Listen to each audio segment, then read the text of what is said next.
দেশের জনপ্রিয় এক ক্রীড়া সাংবাদিক বলেছিলেন মুস্তাফিজ নেভার কাম ব্যাক। সেই ফিজ এখন করে ফেলেছেন বিশ্ব রেকর্ড, যে রেকর্ড টি-20 ইতিহাসে আর কোনো বোলারের নেই। টি-20 বিশ্বে সবচেয়ে বেশি ডট বল দেওয়ার রেকর্ড এখন মুস্তাফিজের দখলে।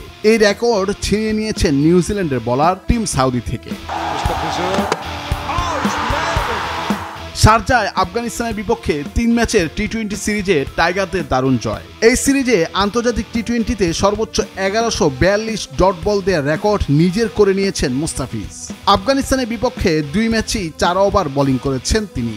48 বলের মধ্যে 17 বল ডট দিয়েছেন তিনি।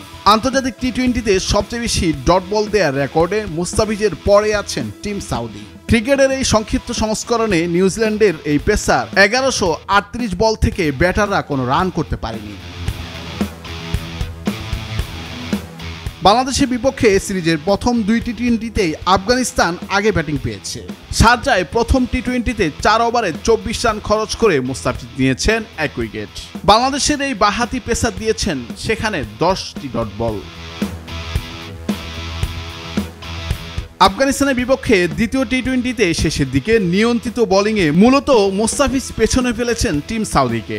আন্তর্জাতিক টি-20তে 1000-এরও বেশি ডট বল দেওয়ার রেকর্ড গড়েছেন 3 জন। সাকিব আল হাসান বাংলাদেশের জার্সিতে টি-20তে দিয়েছিলেন 1078টি ডট। আন্তর্জাতিক টি-20তে সর্বোচ্চ উইকেট শিকারী রশিদ হলেও ডট বল দেওয়ার রেকর্ডে তালিকায় তিনি একটু পিছনের দিকে রয়েছেন। ক্রিকেটের এই সংক্ষিপ্ত সংস্করণে তিনি দিয়েছেন 984 ডট বল। এখানে তিনি 5 নম্বরে রয়েছেন। 4-এ থাকা আদিল রশিদ আন্তর্জাতিক টি-20তে দিয়েছেন 988টি ডট বল। নুরুল আফসার, বৈশাখী সংবাদ।